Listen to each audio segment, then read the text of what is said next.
Good evening, everybody. We should just sit here until there's like 5 people in the stream, right? We just sit here and Yeah. make faces at the camera until people start popping in. Yeah. So where are you people? Come on. Because what good is it to do the intro when nobody's here to see it? Am I right? I mean, fair point. I mean, I'm ready to go full blast with the intro and go all out, and there's nobody here, so we'll just wait. We'll just wait. Even some of the streams I've been, it takes a minute for notifications to actually pop up for everybody. I'm just being silly. There's one. Yay! Hey. How we doing? All right. I'm jumping in the pool. Hey, kids. It is Wednesday night. It's time once again for the Throwdown. I am your hostess with the mostest ficus, otherwise known as Rodney Fike. I am here with my partner in crime, Chad. Don't call me Chucky Shoulder. Chad, how we doing? Good. I'm trying to stay warm as best as I can right now. How about you? I'm doing the same. You see, I got my hoodie on. Yep. You got your ever-present hoodie on as well. Yeah, I got that hoodie, and I even got a little space heater right over here. Yeah, I had the space heater on earlier, and it got a little too toasty, so I had to turn it off. But we're here, folks. We're getting ready to. We're embracing for the White Death. Hoth tundra is going to be upon us here by Saturday. We're going to be frozen in place, so we are just going to get the stream out of the way, and we've got the trenches dug and the tunnels lined with insulation. It's Wampa proof, and we're ready to go. Snow speeders are fully charged, and the blast doors will close promptly at 10 p.m. tonight. So make sure you're within the perimeter, or you will be left outside the first marker. Yep. And I don't know about you, but my cat is already big enough that he might as well be a little tauntaun for me to just be inside. Is he big enough to crawl inside and stay warm? I mean, there's a reason why I named him Pippin, since he's always asking for second breakfast. He's a big cat. Big old. He's a big old chunky. I love him. Fair enough. So, as you can all see, the third member of our party is he's on assignment, which means he's homesick because he's gotten sick before the White Death has come, so he's beaten us to the punch. So he's feeling under the weather, so he's not with us tonight. So get better, Twan. We hope you feel better, and we will dock your pay accordingly. More zeros for us. Yay! Papa needs to pay some bills. All right. Well, I am going to flip my camera around because I'm ready to flip my camera around too. So to start dropping. Hey, there he is. Turn this light on. I am going to do my best to get this as close to done today as possible. Yeah, same here. Especially since I'm actually going a little bit more the old school way of doing things. So you're inking that organically, right? Yep, I am inking organically, and I'm actually using a Takikawa nib holder, and basically one of the Japanese G nibs. Okay. And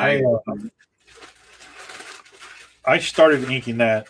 For those of you that don't know, I asked Chad to send me a copy of the pencils, and I was inking it digitally just for practice, and I was having a blast with it. I'm working on a Christmas book right now that I'm digitally inking and coloring, but it's a lot more simplified. So I just kind of wanted to test my chops because I've kind of got my inking technique down now in Photoshop and what I'm doing. I got the brush that I need and all that fun jazz. So I was just having a good time. I got a nice chunk of stuff done. It was definitely fun to do. Yeah. Go ahead. it took me a while to actually get used to doing my inking and stuff and digitally. When I was working on the Moonman Zero book, the whole thing was all digital. So that was the first time for me to ever do like a book fully digital. Normally, I try to use like roughed out my pencils, in Procreate, and then I'll actually just print them out to do the inking and any more pencils I need to tighten up, and just do all that fun stuff. But I wanted to try to make sure I get that project done, so I just did the whole thing digital. Yeah, I mean it works. I mean anymore. I mean, I've always been a traditional guy, and probably always will be. The biggest benefit is having original artwork to sell. But right, I mean, I was having a lot of fun doing it digitally, and the cool thing is if I went for a long pull and I didn't quite get the line or the arc that I wanted, I could just right click undo. right click undo, or just for me with the iPad, just double tap, and it'll just go away. Yeah.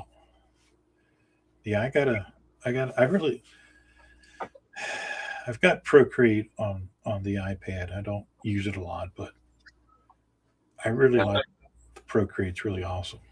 Oh, it's been a game changer for me, because I've always been tempted to do more digital work for a while, but every time I really wanted to get like into it for Photoshop and stuff, I never could do it with a mouse. And every time I really wanted to get like a Cintiq or an XP pen, it's like so expensive. So I just like got my tax refund, and I just went, you know what, might as well just get the iPad and actually to really try it out. Got Procreate, and man, that thing has been like my workhorse for a while. Yeah, I really enjoyed it. When I was futzing around with it, it was really, really fun, really intuitive. I like like you said, double tapping to get rid of stuff, and being able to pinch and blow up or all that stuff just with a pinch or a swipe is really, really convenient.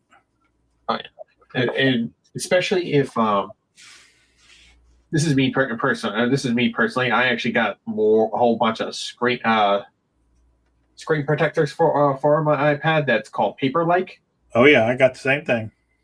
And it took me a bit when I first got the iPad, because I couldn't get used to drawing it on glass.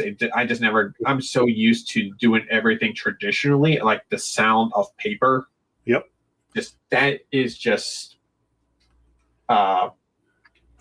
my zen moment right there. It's just once you hear the pencils or inks on paper, and you just get that scratching moment, it's like you get so in the zone. But, because it's not only is it the feel, but it's the sound, because you're just used to the sound as you're scraping your pencil or pen across the paper, and you get that with that textured screen. So that's really nice. Oh yeah, that was a huge game changer for me to get that. Hey, Efrain's in the house. What's going on, Efrain? He says hello. Hey. He did a really nice Spider-Man piece based on a David Finch pinup. It's really nice. He's working on. Ooh, I need to see this. I saw that today on the book. On the book? On the book. Speaking of, 1 second. I actually just got done with a piece yesterday. Uh-oh. Because I love this piece so much. When I was doing the Inktoberfest, I really wanted to redo it in a large format version and actually do prints of it. And it's actually one of my friends' birthday gift today. So it's her birthday today. So happy birthday, Marilyn! And I did Coraline. Oh, sweet! That's awesome. Yeah, I love that. piece I did in Inktober, I had to redo it in a much more bigger and much more detailed thing. Because again, when I did the Inktober thing, they were just like quick 15, 20-minute sketches. Yeah, they were more just sketch studies than anything. Right, and just something to really just push my limit Yep. on something. But I fell in love with what I did with her on day 20 something. I forget. It was called Buttons. So it was like that's the first thing that came to mind. Yeah, that's really nice. Very well done. Thank you. I'm really getting into doing watercolors lately. Oh, that's cool. Now, are you doing them digitally or are you doing them organically? Organically. Okay. Okay, that's cool. Yeah, I've been doing a lot more of my watercolors organically. Like I just do at least like a base undertone, and then once the colors dry, I go back over it with Copics to actually just color everything in. Just kind of punch it up some.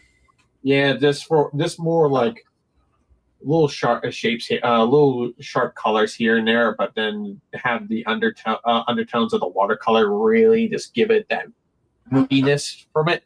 Right. That's what I did with my Alien and Predator piece. Like I did the grays and the colors a little bit, and then I just used the watercolor to do a even tone throughout. Right. I thought that was good. Those are nice pieces. I think I've sold like maybe 10 or so prints from them ever since I showed them off. Nice. Wait till con season. I'm sorry? I said wait till the cons come. Oh, yeah, especially since Toledo. Yep. And I'm wondering if I'm actually going to be seeing that guy that was at the Toledo show last year, because he actually suggested something like this. So I'm like, ooh, since I'm actually going to be back, I actually should do this. He brought up the idea of the Violator, doing the Violator with the some of the Spawn characters and as playing cards. I'm like, that is a great idea. Oh yeah, definitely. A lot of fun for sure. Well, I think this is like my second attempt to do the Violator. My first one was just on a regular sketch cover. Okay. John Westhoff's in the house. What's going on, John? How you doing, brother? Hey, John. Hope you're staying warm, preparing for the White Death.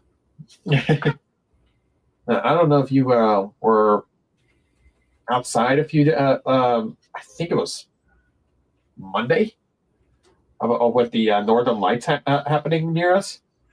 Oh no, I was not. Yeah, it was like the strongest Northern Lights that we would have gotten in like 10, 15 years. Oh man, no, I didn't know anything about it. If you come across that again, message me and I'll definitely go outside and check it out. Definitely.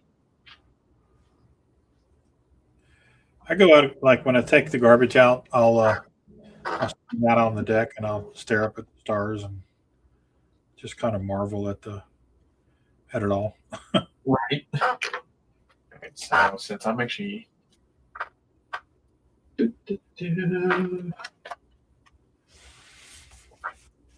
might actually need to switch over to the Tombow actually. Just to get we talked about it backstage. Let's go ahead and talk about it so the kids are privy to it. I'm doing this Hellboy, this body bags piece of Mac, Panda's daddy. I sent you. I saw it on Facebook that they made a post that there were still some of the Jason Pearson body bags artist edition books left over from the overprint, and they're available. So I immediately sent you the link, and you jumped on it quicker than shit. Yeah, I did. I mean, ever since you showed it to me, I was like kicking myself. I never even knew about it, and then Sean Crystal from Ink Pulp was doing the same thing. Yeah. And I'm like, man, I really wish I would have got. You sent me that link, and it's just like in my cart. Yeah, it's beautiful. And a lot of people don't know about body bags because once again, it was 30 years ago.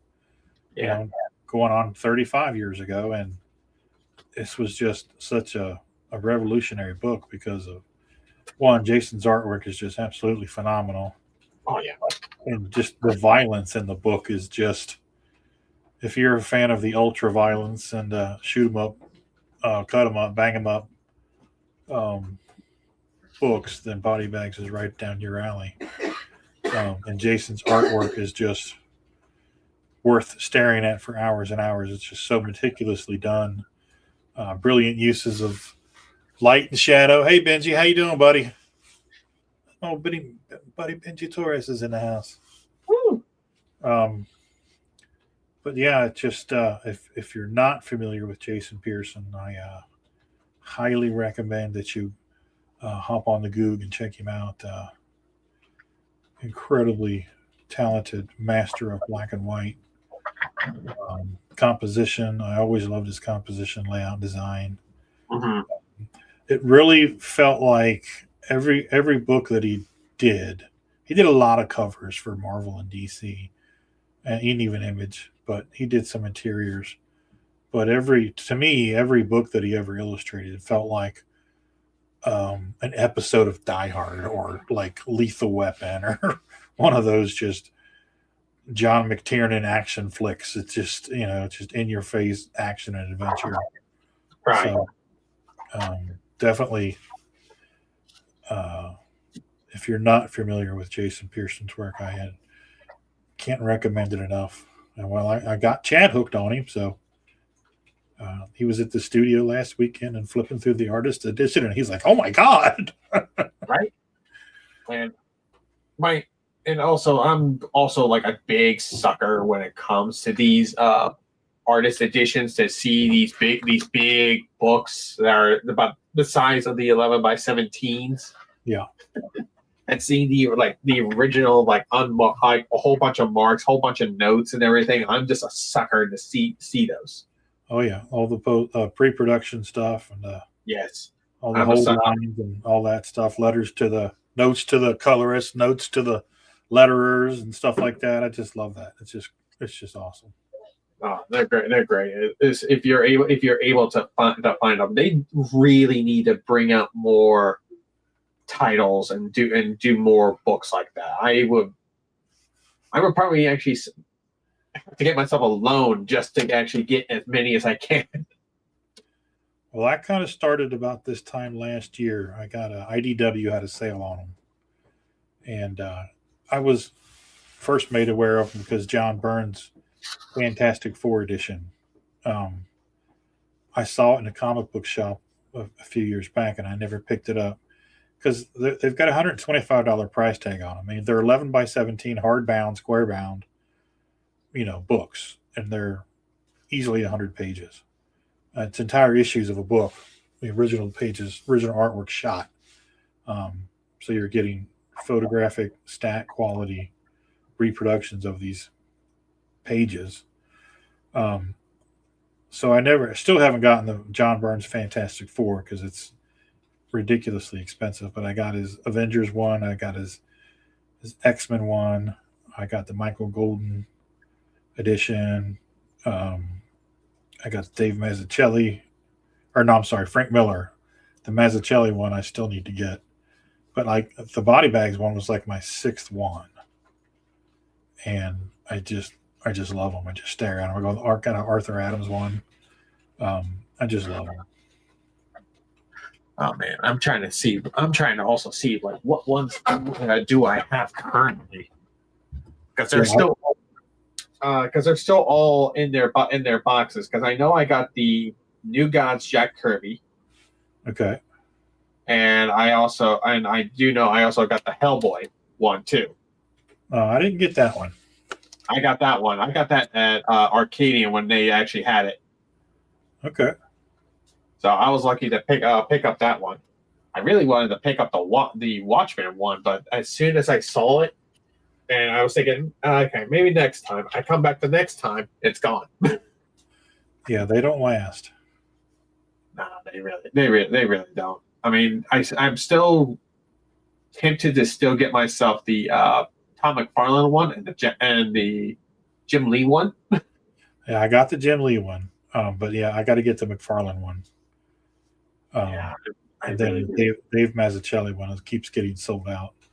But IDW is where you got to go. They've got them on their website. They had a huge sale last year. They were all 50% off. So yeah, I should have jumped on that. I got like 5 of them through the course of my birthday's next month. So in between Christmas and my birthday, I got like 5 of them.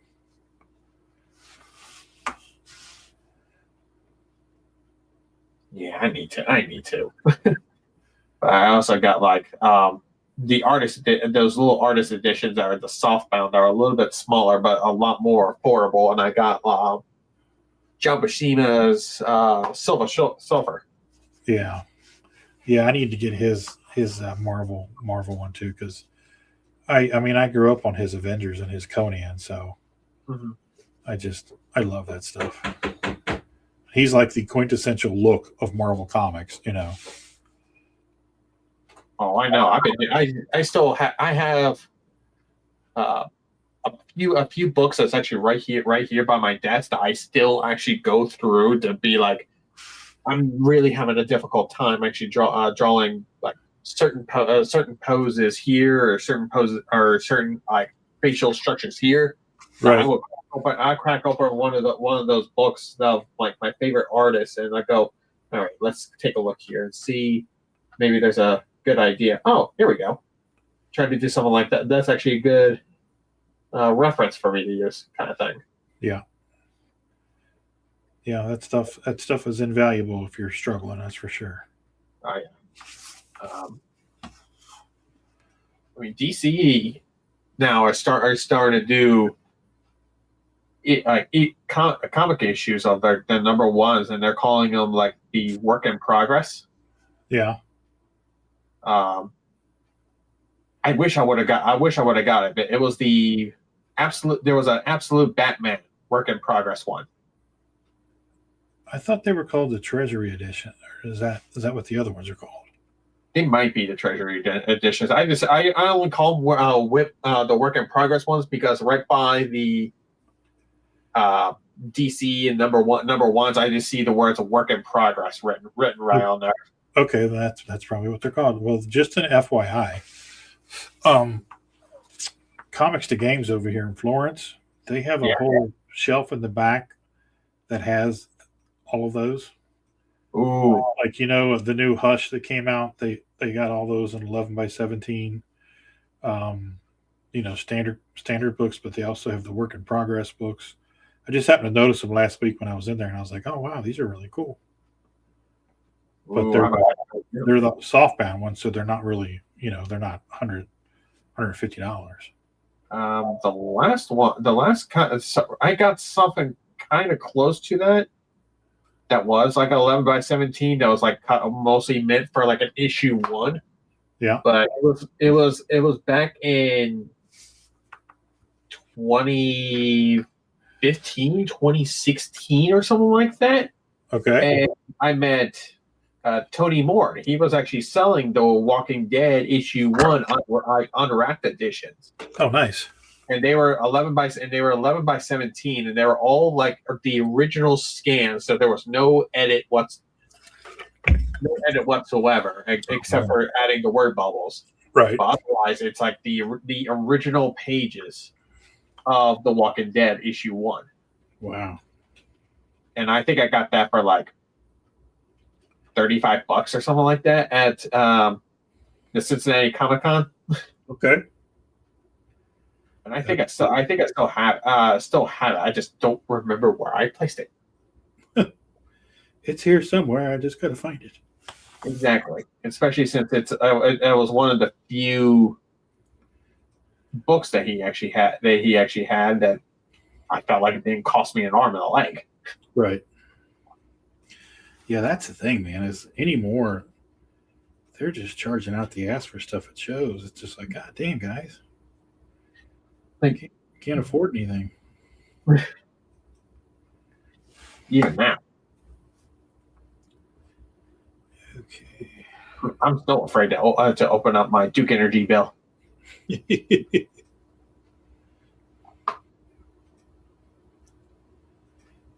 Okay, got those.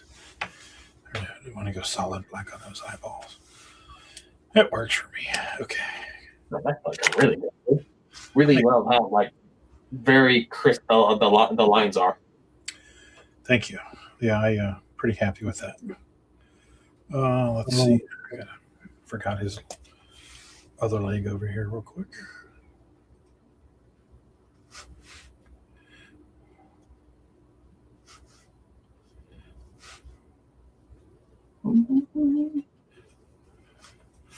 So we got to talk about it because you just watched it before the show. The He-Man. Yes. So I am very tempted to actually see the full trailer. It does look pretty good, especially since they made like a callback to to the old to what was it, like 80s, 70s or something like that. Yeah, I mean, I wasn't a big He-Man guy, but I understand the importance it is to a lot of my friends, how much they dig it. So, I mean, I kind of watched it with interest. I'm like, ooh, this looks. I would go see it. Yeah. All the other iterations that I've seen, I'm like, I don't care. But this actually looks kind of cool. Oh yeah, I think it's gonna do really well because my dad was a big He-Man fan when it was coming out. He's also like I found out recently he's like a big Star Trek fan. I never knew that he was a Trekkie. Huh. And then when I was a kid, I grew up on watching the 2002 version when it was on Cartoon Network and Toonami. Right. And so seeing this, I'm very curious. I know there's been like there was a Netflix adaptation, not a live action one, but animated. Okay. I think you might like it because it was produced by Kevin Smith. It came out a couple years ago, right? Right.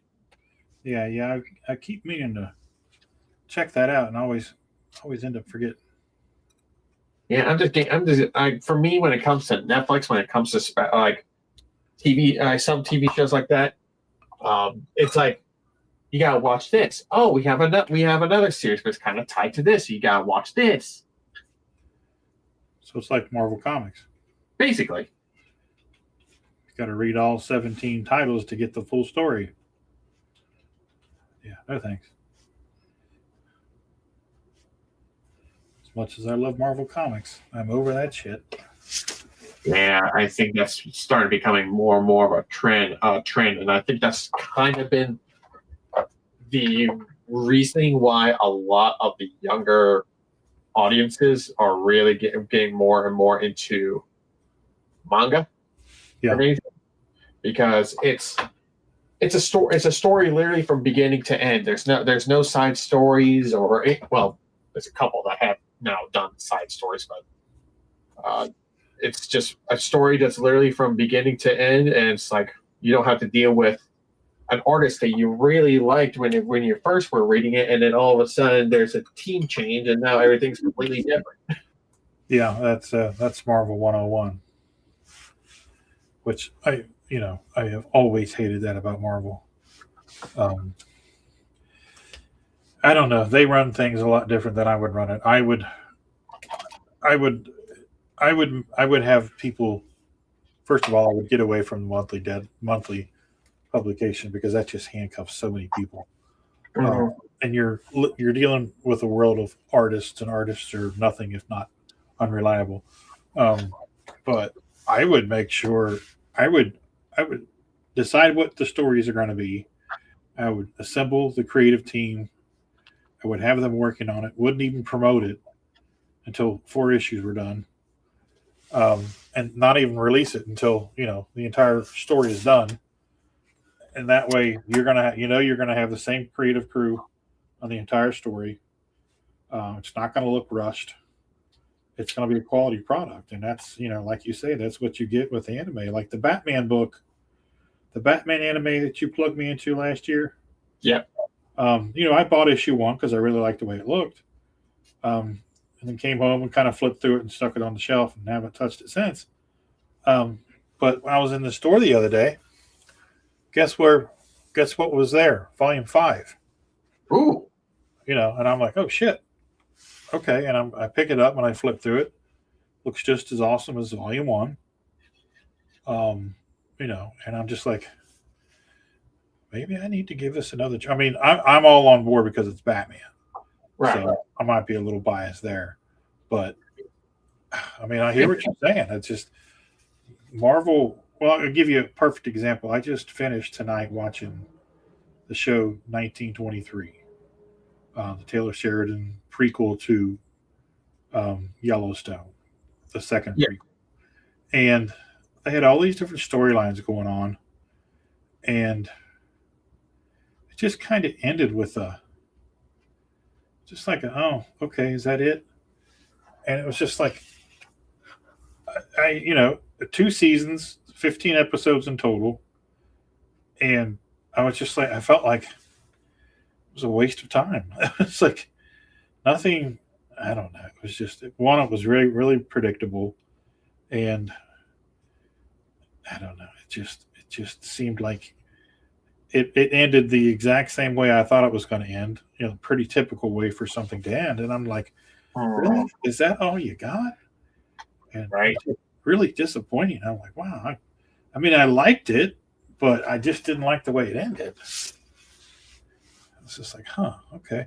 Now, his new show, Landman, is freaking phenomenal. So hopefully that doesn't end the same way this ended. But and his Mayor of Kingstown is really, really cool. That's a good Jeremy Renner. If you haven't watched that, you need to check that out. That's a great TV show. I probably have to, because I've been trying to find more shows for me to watch. Well, Jeremy Renner's awesome in this. He's kind of a fixer, and it takes place in this fictitious town in Michigan where it's just crime ridden, and his brother was a sheriff and he's killed, and he comes in and he kind of, he's the fixer. They call him the mayor because he fixes things.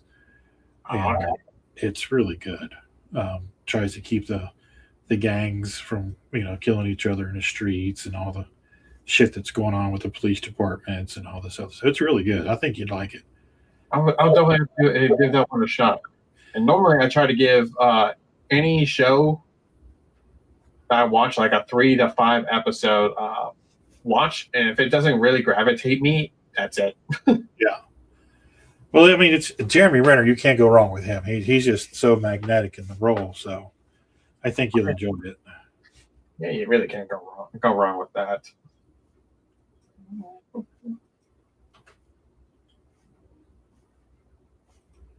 No, the one thing I hate about doing the dip nibs is when the ink actually drips onto the page. I didn't even notice it until too late. And you drag your hand through it. Yeah.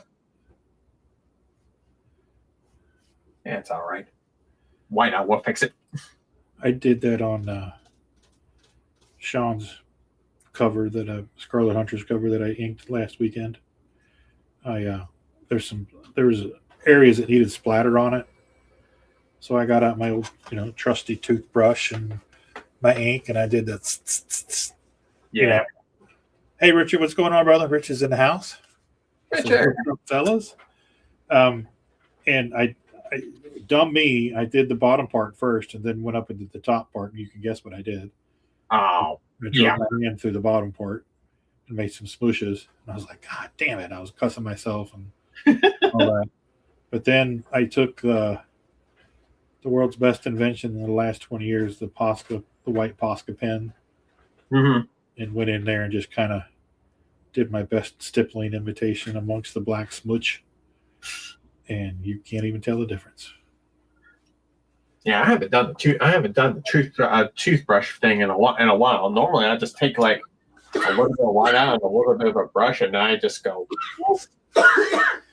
Yeah, I'm probably going to start doing that because I probably have better control doing it that way. Yeah, I've done the same thing with the Copics that had the brush tip. That had the brush tip. If I needed a certain red to actually do the little blood splatters. Yeah, just been doing that. Adam showed me that trick, and I'm like, son of a bitch, I never even think about that. Oh yeah, I learned that little trick in college. Yeah, they didn't teach me that in college. No, I taught myself. I saw somebody in an art studio doing it, and I was like, oh, no, yeah, it wasn't just my college years. Wasn't actually in college. I mean, I was in college, but I didn't learn that in actual college. I learned it during my college years. To clarify that. I mean, my college actually taught me a good number of things, but sometimes even with some of the teachers, when it came to like trying to learn how to write HTML coding, it's like they kind of did the job for me. It's like, what's the point in me learning this then if you're going to do it for me? Right. Rich says, I just got done inking page 65 of the Wretched. Now on to the next. There you go. Ooh. Kicking it out. Page 65 of the red. Oh, man, I didn't even know he was inking that. That's good. Glad to see you back on the horse. Yeah, I'm really happy he's been drawing again. He's been popping up on my For You page on TikTok a lot lately. I've been seeing a lot of his stuff. So anytime I do see his stuff, I've been trying to repost it just so a lot of my audience can actually see him. That's cool. Definitely works.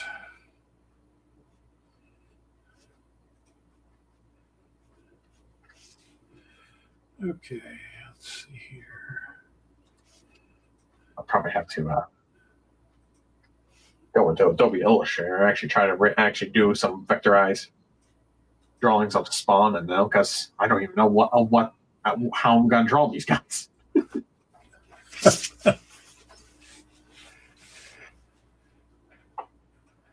I love doing all this brickwork with the back here. Just kind of picking at it so it's got that old rustic brick kind of stone feel to it. I've been doing how David Finch actually does his bricks. That even though I want to actually make sure I draw the lines and make sure everything's parallel, sometimes I just go a little bit more organic. Yeah. I pencil it that way, but I'm trying to ink it a lot looser because it just has a better feel to it. I agree. Mm-hmm. Yeah, more of a realistic approach because if you look at to a lot of the audience who are actually watching and actually trying to get art inspiration and wanted to get into this, if you look at bricks in the building, they're never always the same, even though they look the same, look parallel and actually perfect at a distance. Once you get close, you see a whole bunch of like waves, and like some of them are a lot more bigger, smaller. All the blemishes. So bring out your job to bring out the blemishes. Yeah, and that brings up my what my art teacher actually told me when I first started making art into more of a profession at that point. Nothing is perfect. Everything is flawed, and if you actually say that you yourself are your work is perfect, there's nothing for you to actually like improve on.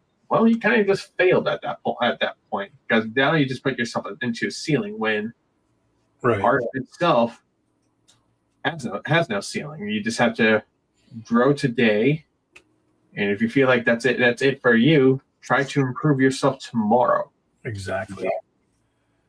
And I learned by that logic ever since then.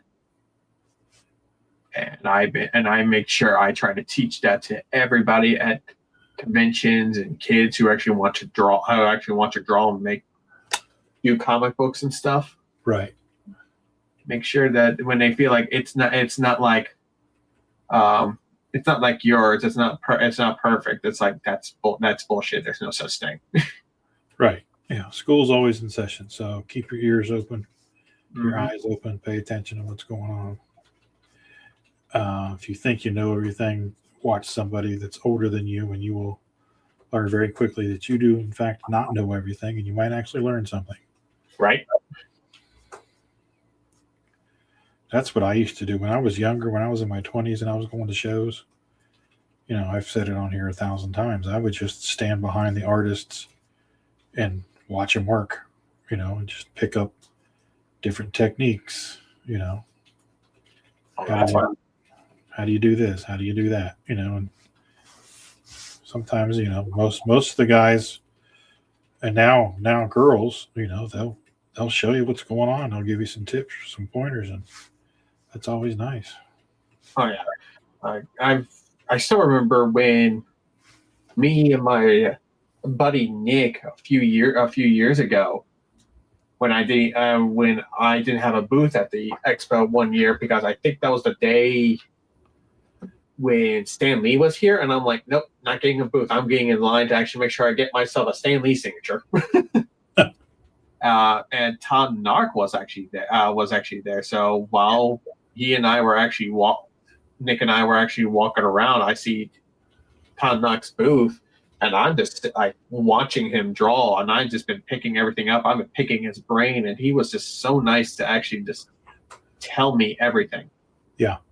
Yeah, he was right across the aisle from us at that show. That was nice. I love his stuff. I don't even think you and I were actually introduced at that point. It was probably a year or so later. Yeah, I think it was like around Island Heights. I think that's when you and I were actually like right across from each other, and we started talking.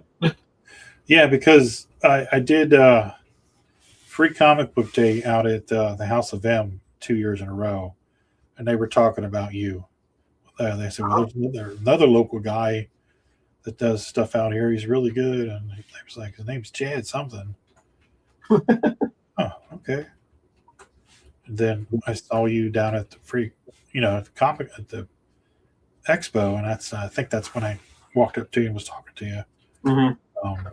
And then, because those, with that and then Highland Heights, pretty close together.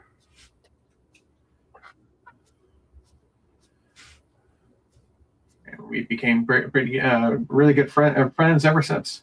Yep. Tormenting each other with our behind the scenes reels and feeds and stuff. Mm-hmm. Like the one I sent you today. Yeah, I saw that. It's like, oh my god.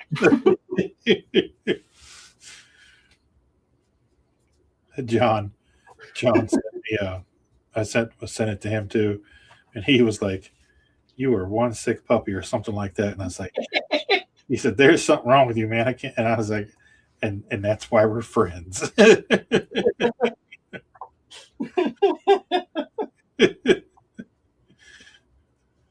Hey, Cameron's in. Hey, Cameron, what's going on, brother? Saying good evening, guys. How's everyone doing? This weekend is going to be bad here with the terrible winter storm. Trying to get prepared. Yeah, we're getting prepared ourselves. So Rodney's already tied up like Fort Knox, and I already got myself a tauntaun to put myself into the keep myself warm until then. I ordered extra large, double extra large, extra snuggly tauntaun to slice open on Saturday and crawl inside. So. Thank you, George Lucas. It strangely enough, when you order a tauntaun for that purpose, it comes with a one-use only lightsaber. So you only get to use it once to slice it open. Then it's no good. It's just for show.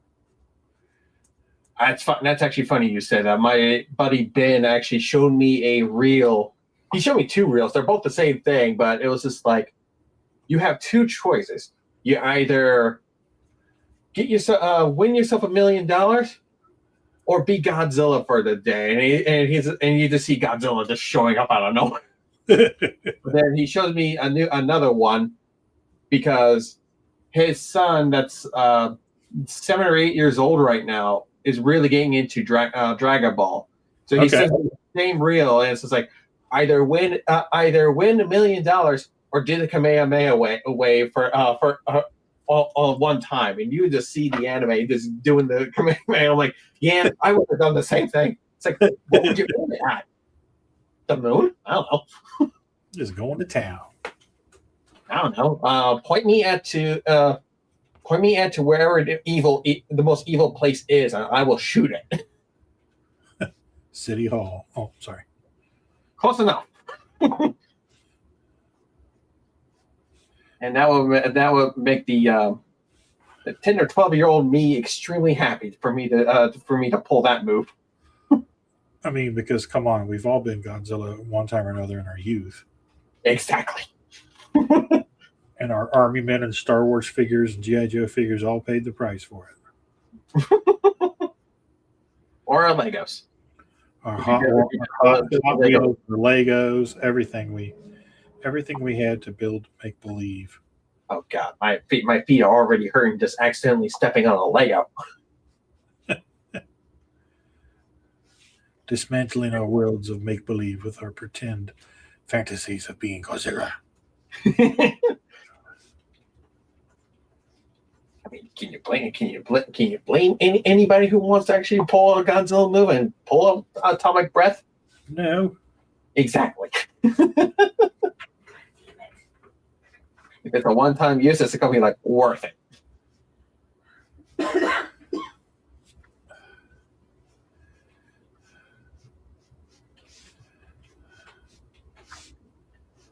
Speaking of Godzilla, there's been a lot. There's now some new content coming out for some Godzilla stuff that I'm really looking forward to.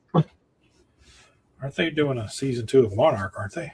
They're doing a season 2 of Monarch. There's been some new information about the Supernova movie that's coming out in 2027, and at the end of this year, it's Godzilla minus zero. So if you have not watched -1 yet, Rodney, I highly recommend it. It's on Netflix, and you can actually watch it in English.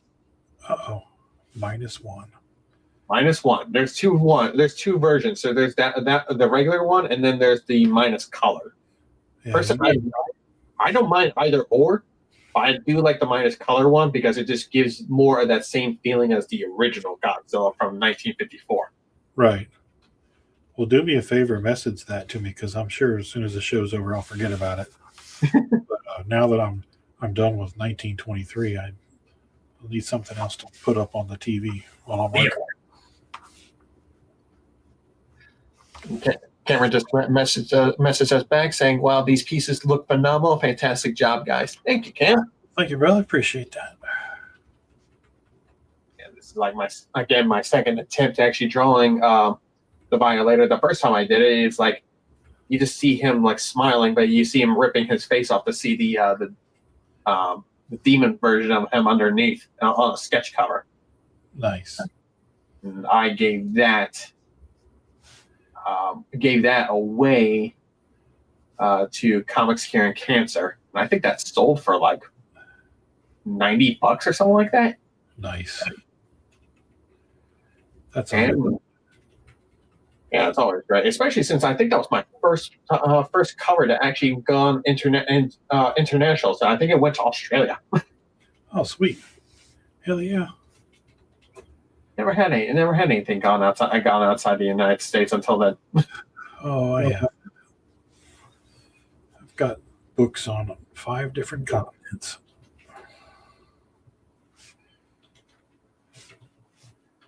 It's been a while, but I still did it.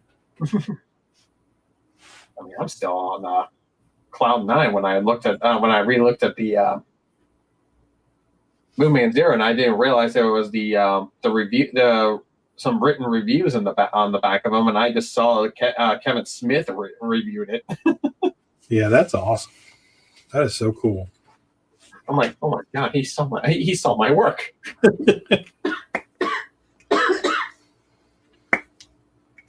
I think he's actually Kevin Smith is actually coming to Columbus in December in GalaxyCon. I think he's coming back to Cincinnati. Is he really? I think he did that. Well, in Northern Kentucky, he did that. Me and my buddy Sig went last year and saw him over here at the Madison Theater. Oh yeah, that's right. You told me you guys went out. You guys went to see him then. Right. If he comes back, you want to go? Yes. All right. I'm bringing the book on so you can sign it. Cool. We'll definitely plan it because it was fun, and we will book the late show because he talks a lot longer during the late show because he doesn't have to get out because there was a 6 o'clock show and a 9 o'clock show. Mm-hmm. And he said, the good thing about you guys booking the late show is I can talk as much as I want. He needed to. We didn't get out of there till 12:30. Yeah.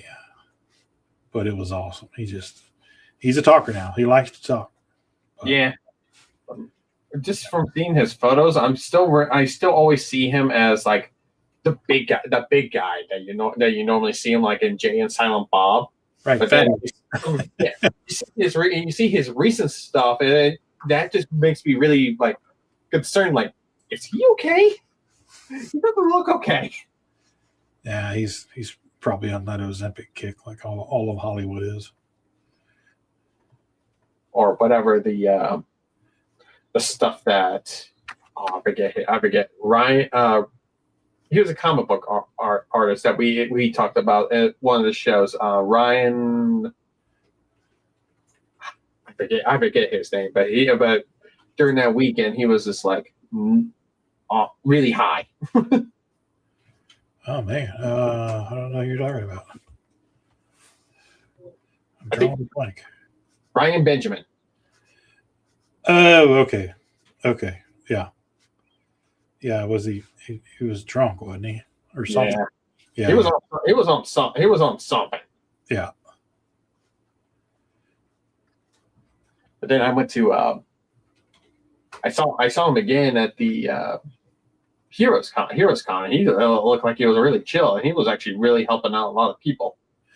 Yeah, he's pretty good that way. I've seen him at a few shows, and he is, if you have the stones to go up and talk to him, because he's going to put you to school. Any young artist, I highly recommend seeking him out and just watching him work, because you will learn so much from guys like that. Oh yeah, super nice guy. I still wish I actually was able to watch Jonathan Galpian when I was at Heroes to actually see him draw, especially since he did my Swamp Thing sketch cover. I really wish I would have seen how he did it. But since I had the table, I had to keep going back because my phone was the only thing that actually had the credit card reader. Right.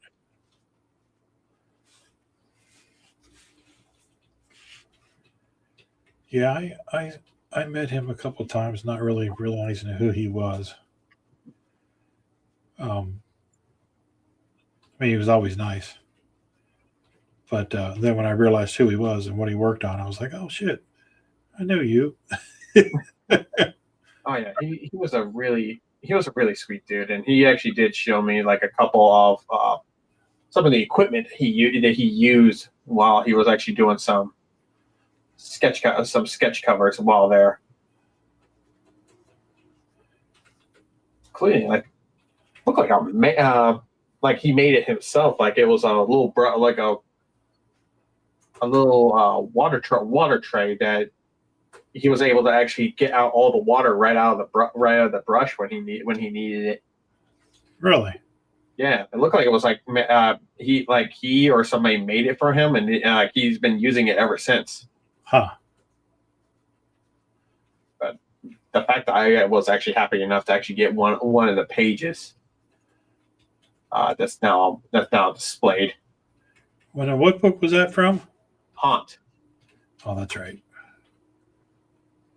So it was an original Capullo with his inks on it. Didn't you get the Hoth hardback trade for Christmas or something? Was that you? Yep, that was me. I got the complete series, and it was actually a softback. Oh, okay. Yeah, I saw it again at Up and Away, and it's just like, ooh. So it's like, let me see how much this was. Damn. Is that who's writing that? Is that McFarlane or was it Mark Millar? Kirkman. Oh, okay. Kirkman was the one who wrote it, and then McFarlane helped out a little bit, and then it was like a bunch of different artists that were working on it. So Brian Otley worked on it for a little bit. McFarlane did some pages a little bit. Then Capullo, and then like some other artists at the very end. Okay.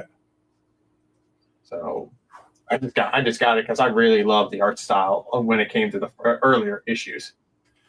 Yeah, I was going cleaning up my comic boxes and stuff, and I came across the first, I think, 7 issues of that, bagged and boarded. I was like, oh shit, I forgot I had these.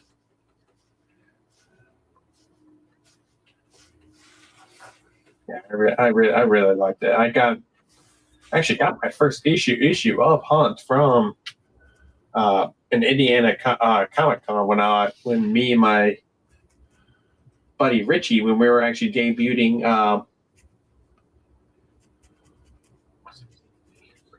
I'm trying to make sure I say it right. MMSBC, so Monster Management and Security Bureau of Cincinnati. Okay. It's a long name, but basically it was like think Power Rangers. Gotcha. It's all in Cincinnati. Yeah, I'm familiar with that. And so we were actually doing I think that we were showing off issue 3 at that point while we were working on issue 4. Okay.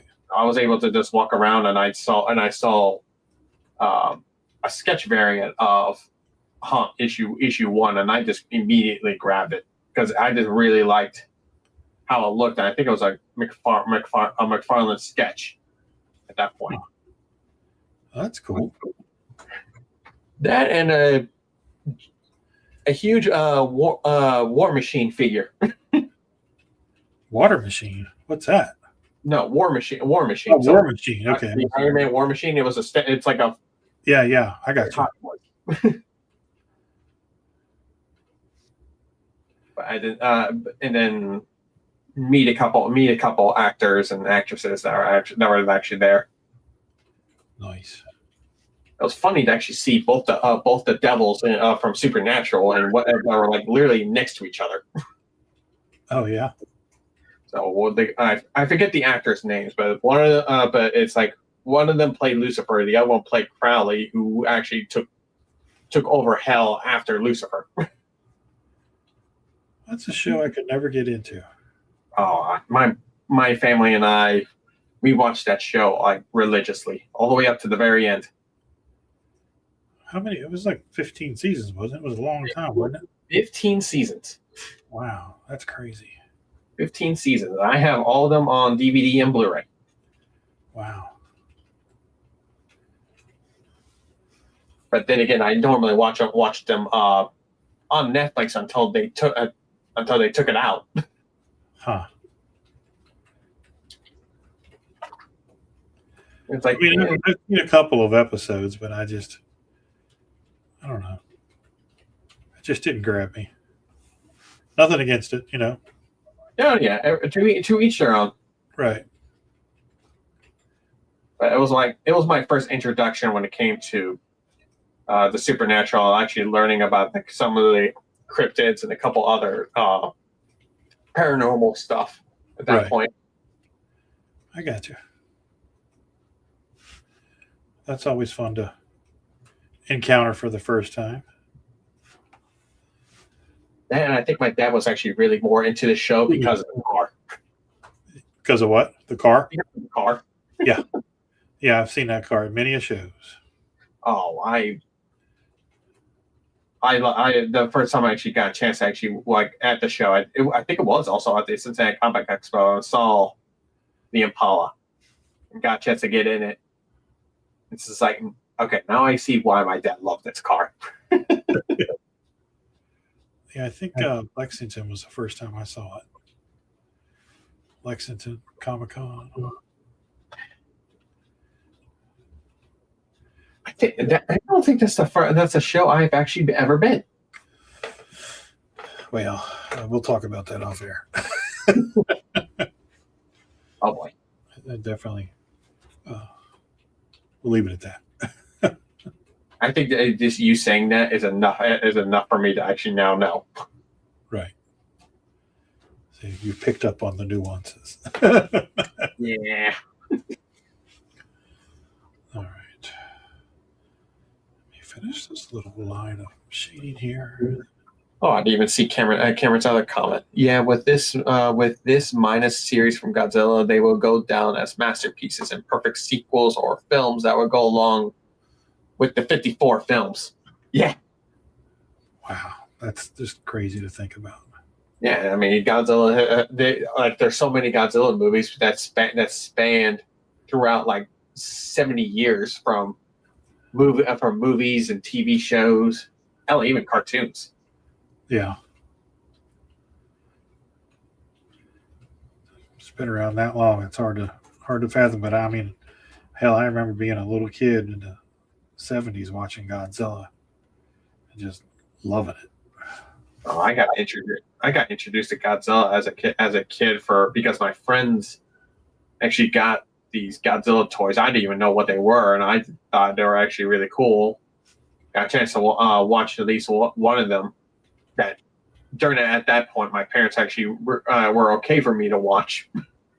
Mind you, I was like 6 or 7 years old at that point. Right. And then finding out there's a Godzilla movie coming out here in the United States. That was in 1998. I was excited. Then I saw it. Yeah. I think just me taking that pause is enough for a lot of people. Yeah. Yeah, we don't mention that movie. You know, the one with Hank Azaria. Oh yeah. Yeah. The animated series that took place afterwards though was actually really good. Yeah, nothing against Hank Azaria. Just he was the only name that I can remember was in it. That's a lot of fish. I mean, if you do the voice of Mo Slezak for The Simpsons, you're okay with me. All right, folks, we got a little extra bonus time for you, a couple minutes. So we got a little carried away in our conversation and our line work. So yeah, it's okay. It works. I got a couple of little things got to add to it, and we'll call him done. So sweet. I think I got everything done that I need. So I'll just have to scan this in, and then start working on some of the colors. Nice. All right, boys and girls, let me flip my camera around here real quick. Look. All right, there we go. That's looking really cool, Chad. Very nice. All right, boys and girls, we are going to get out of here. Cameron says, y'all have a great night and be safe weekend, guys. You would do the same. We will try to stay warm. You missed it, but we both bought extra tauntauns to sleep inside this weekend. So we're All right, everybody, thank you for spending some of your time with us this week. We greatly appreciate it.